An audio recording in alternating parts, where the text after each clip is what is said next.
សួស្តីប្រិយមិត្តទាំងអស់គ្នាស្វាគមន៍សាជាថ្មីមកកាន់ការសម្រាយសាច់រឿង Anime របស់មានជាបន្តទៀតហើយទីនេះដែរយើងនឹងបន្តសាច់រឿងរបស់យើងនៅក្នុងភាគបន្ទាប់ផងដែរសង្ឃឹមថាអ្នកទាំងអស់គ្នាចូលចិត្តការសម្រាយសាច់រឿងនេះនិងជួយចុច like Subscribe ដាក់សញ្ញាកណ្ដឹងឲ្យមានម្នាក់មួយហើយកុំឲ្យខាតពេលវេលាយូរយើងទៅតាមដានសាច់រឿងរបស់យើងទាំងអស់គ្នាបន្ទាប់ពីនោះពួកគេចាប់ផ្ដើមធ្វើដំណើរទៅកាន់ទីក្រុងហើយនៅតាមផ្លូវពួកគេឈប់សម្រាកមួយសន្ទុះដើម្បីឲ្យ Alisa សម្អាត Luna ប៉ុន្តែ Clementine ឈរនៅពីក្រោយពួកគេហើយបន្តប្រាប់ Alisa ពីអ្វីដែលត្រូវធ្វើ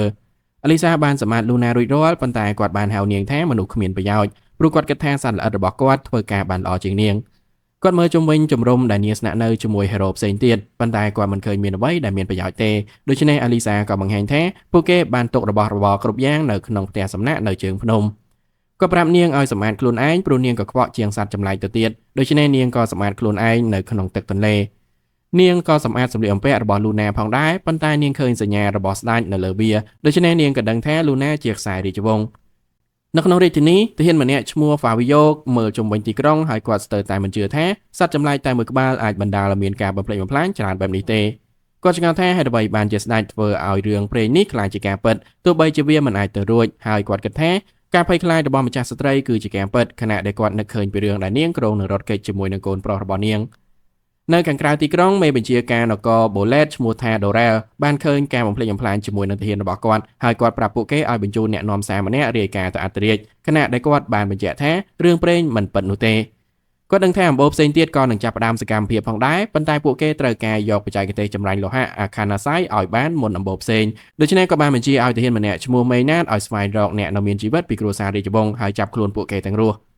ទន្ទឹមនឹងនេះ Alisa ឆ្ងល់ថាតើ Clementine ដឹងថា Luna ជាខ្សែរាជវង្សឬអត់មុននឹងចាប់ខ្លួនគាត់ប៉ុន្តែ Clementine ធានានាងថាគាត់មិនដឹងទេគាត់ប្រាប់នាងថាគាត់មិនបានចាប់ខ្លួន Luna ទេហើយបញ្យល់ថានារីម្នាក់បានបកគោ Luna ឲ្យគាត់ព្រោះគាត់បានឃើញ Luna ជាប់នៅក្រោមកំទេចកំទីពីប្រាសាទនាងច្បុកច្បល់នឹងអ្វីដែលគាត់និយាយដូច្នេះគាត់ក៏ប្រាប់នាងថាគាត់បានបំផ្លាញប្រាសាទនៅពេលដែលគាត់សម្លាប់ស្ដេចហើយនាងមិនចង់ជឿថាស្ដេចរបស់ពួកគេបានស្លាប់នោះទេនាងនិយាយថាមនុស្សគ្រប់គ្នានឹងស្វែងរក Luna ដោយសារតែបច្ចេកទេសចម្រាញ់លោហៈ Akanasai ដែលមានតែខ្សែរាជវង្សប៉ុណ្ណោះទើបអាចប្រើបាន Clementine ដឹងថា Luna មានជោគវាសនានៃឈាមជ័រដែលគាត់មិនអាចក្បត់បានដូច្នេះគាត់គ្រោងនឹងធ្វើឲ្យ Luna ក្លាយជាស្ដេចហើយគ្រប់គ្រងការគ្រប់គ្រងរបស់ Luna នៅពីខាងក្រោយគាត់មិនចាប់អារម្មណ៍លើការឈ្លានពានរបស់មនុស្សទេប៉ុន្តែដោយសារតែគាត់ចង់សង្កេតមើលពួកគេដូច្នេះគាត់សុខចិត្តធ្វើវាពីកន្លែងខ្ពស់ Alisa ដឹងថានាងបាននិយាយអ្វីដែលនាងមិនគួរនិយាយដែលធ្វើឲ្យស្ថានភាពកាន់តែធ្ងន់ធ្ងរប៉ុន្តែនាងបានសម្រួលអារម្មណ៍របស់នាងគិតថាបើទោះជាគាត់យក Luna ទៅនគរ Hayden វិញក៏ដោយក៏គ្មាននរណាទទួលយកគាត់ធ្វើជាទីប្រឹក្សាដែរលុះត្រាតែមាននរណាម្នាក់ធ្វើការធានាដល់គាត់ព្រោះគាត់មានស្នាយនៅលើក្បាលរបស់គាត់ហើយនាងឆ្ងល់ថាតើគាត់បានដឹងពីវាឬអត់នាងដឹងថាគាត់ឆ្លក់អង្វែងនឹង Luna ហើយបើសិនបើមានអ្វីកើតឡើងចំពោះ Luna នោះ Clementine នឹងសម្លាប់មនុស្សទាំងអស់ដូច្នេះវាជាកាតព្វកិច្ចចុងក្រោយរបស់នាងក្នុងនាមជាហេរ៉ូដើម្បីបញ្ឈប់គាត់រំពេចនោះពួកគេស្រាប់តែត្រូវបានក្រុមចៅវាយប្រហារហើយចៅម្នាក់បានវាយទៅលើ Clementine ដូច្នេះ Alisa គិតថាគាត់នឹងបំផ្លាញចៅទាំងអស់ប៉ុន្តែ Clementine ចាប់ផ្ដើមហូរឈាមហើយក៏ដួលទៅលើដីនាងមិនចង់ជឿពីអ្វីដែលទើបតែកើតឡើងទេប៉ុន្តែពួកគេក៏វាយនាងសន្លប់ផងដែរហើយនៅពេលដែលនាងដឹងខ្លួននាងបានដឹងថាពួកគេត្រូវបានចៅចាប់ខ្លួននាងឆ្ងល់ថាហេតុអ្វីបានជា Clementine មើលទៅស្ងប់ស្ងាត់យ៉ាងនេះហើយគាត់និយាយថាគាត់រីករាយដែល Luna មានសុវត្ថិភាពប៉ុន្តែនាងសួរគាត់ថាហេតុអ្វីបានជាគាត់ដួលបន្ទាប់ពីត្រូវតែមួយដំបងនាងសួរថាតើគាត់បានចុះខ្សោយដោយសារតែប្រែជាមនុស្សមែនទេដូច្នេះគាត់ក៏ប្រាប់នាងថាគាត់មិនបានបាត់បង់ថាមពលរបស់គាត់ទេប៉ុន្តែគាត់ភ្ញាក់ផ្អើលដែលរាងកាយរបស់គាត់ទន់ខ្សោយបែបនោះគាត់ប្រាប់នាងឲ្យពន្យល់ពីស្ថានភាពដូច្នេះនាងនិយាយថាពួកគេត្រូវបានក្រុមចៅចាប់ខ្លួនដែលទំនងជានាំពួកគេទៅលក់ឲ្យឈ្មួញទាស្ករនាងសួរគាត់ថាហេតុអ្វីបានជាពួកគេមិនរត់គេចដូច្នេះគាត់និយាយថារហូតដល់គាត់ធ្វើឲ្យ Luna ឡើងសោយរាជ្យនោះគាត់នឹងមិនបង្ហាញការពិតរបស់គាត់ទេហើយប្រាប់នាងថាគាត់ចង់ឃើញផ្នែកអាក្រក់របស់មនុស្សជាតិគាត់សួរនាងថាតើក្រុមចៅខ្លាំងប៉ុណ្ណាដូច្នេះនាងក៏ប្រាប់គាត់ថាទោះបីជាពួកគេមិនខ្លាំងប៉ុន្មានក៏ដោយតែពួកគេមិនស្ទាក់ស្ទើរទេក្នុងការប្រើល្បិចកខ្វក់ដើម្បីឈ្នះមួយសន្ទុះក្រោយមកក្រុមចៅបានប្រាប់គ្រប់គ្នាឲ្យចុះពីលើរទេះប៉ុន្តែមានបរិសម្នាក់ព្យាយាមរត់គេចដូច្នេះក្រុមចៅក៏គប់កំបិតសម្រាប់គាត់ហើយព្រមានគ្រប់គ្នាថាពួកគេនឹងស្លាប់បើពួកគេព្យាយាមរត់គេចពេលនោះចៅពីរនាក់បានយក Alisa ទៅជាមួយខណៈដែលនារីម្នាក់ឈ្មោះខាមបានឃើញ Clementine កំពុងតែបីទីរក់ដូច្នេះនាងក៏ប្រាប់ក្មេងស្រីម្នាក់ឈ្មោះ Nell ឲ្យមើលថែគាត់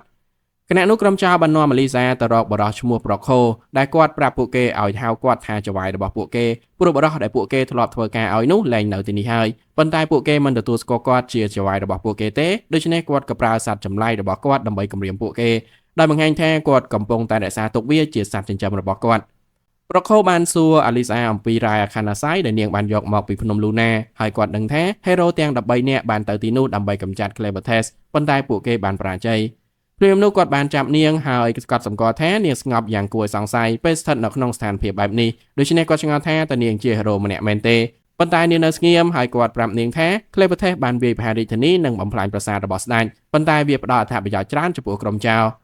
គាត់ដកដាវរបស់គាត់ចេញហើយលីសាភ្ញាក់ផ្អើលពេលឃើញពណ៌របស់វាដូច្នេះគាត់និយាយថាវាធ្វើចេញពីដែកដែលមានតែសមាជិកគ្រួសាររាជវង្សប៉ុណ្ណោះទើបអាចផលិតបានគាត់បង្ហើបថាអាវុធរបស់គាត់នេះគឺคล้ายៗនោះទេប៉ុន្តែមនុស្សពិតជាល្ងងណាស់ដែលមិនដឹងពីភាពខុសគ្នាដូច្នេះពួកគេក៏ទទួលបានលុយយ៉ាងងាយដោយការលក់វាគាត់បញ្យល់ថាដោយសារតែរាជវង្សត្រូវបានសម្លាប់ចោលទើបគាត់អាចលក់អាវុធคล้ายៗរបស់គាត់ក្នុងតម្លៃខ្ពស់ប៉ុន្តែបើសិនបើគាត់ទទួលបានអាវុធ Regalia នោះគាត់នឹងអាចរកលុយបានច្រើនព្រោះវាមិនអាចផលិតបានទៀតនោះទេ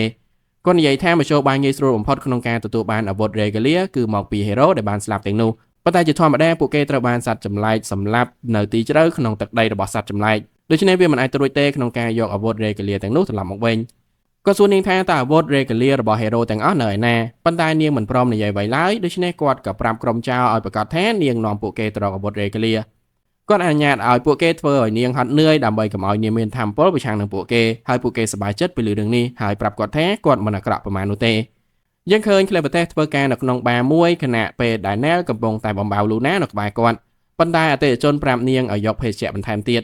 Cleopates ចាប់ផ្ដើមបម្រើមនុស្សគ្រប់គ្នាហើយពួកគេគិតថាគាត់គឺជាទំនិញដ៏ល្អមួយពីព្រោះគាត់ធ្វើគ្រប់យ៉ាងដោយមិនត្អូញត្អែប៉ុន្តែខាមអាចដឹងបានថាមានអ្វីមួយចម្លែកអំពីគាត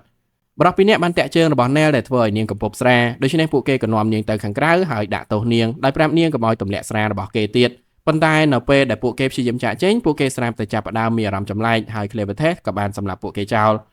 គាត់ប្រាប់ Nell ឲ្យបំបៅ Luna ហើយគាត់ចង់ដឹងបន្ថែមទៀតអំពីនាងដូច្នេះនាងបង្ហាញថានាងបាននៅជាមួយក្រុមចៅតាំងពីនាងកើតមកនាងរៀបរាប់ថានាងមិនដែលស្គាល់ឪពុករបស់នាងទេហើយទោះបីជាម្ដាយរបស់នាងនៅជាមួយនាងក៏ដោយតែនាងបានត្រឹមតែមើលម្ដាយរបស់នាងពីចម្ងាយដែលនាងត្រូវបានចោលធ្វើបាបម្ដាយរបស់នាងបានបាត់ខ្លួននៅពេលដែល Nell មានអាយុ12ឆ្នាំហើយបន្ទាប់ពីនោះក្រុមចៅបានចាប់ផ្ដើមវាយនាងដែលធ្វើឲ្យនាងដឹងថាម្ដាយរបស់នាងបានព្យាយាមការពារនាងក្រុមចៅបានចាត់ទុកនាងដូចជាសត្វធាតុប៉ុន្តែអ្វីៗបានចាប់ផ្ដើមប្រសើរឡើងបន្ទាប់ពីខាមមកដល់ហើយខាមបានបង្រៀននាងពីរបៀបដោះស្រាយជាមួយនឹងប្រុសៗទាំងនោះ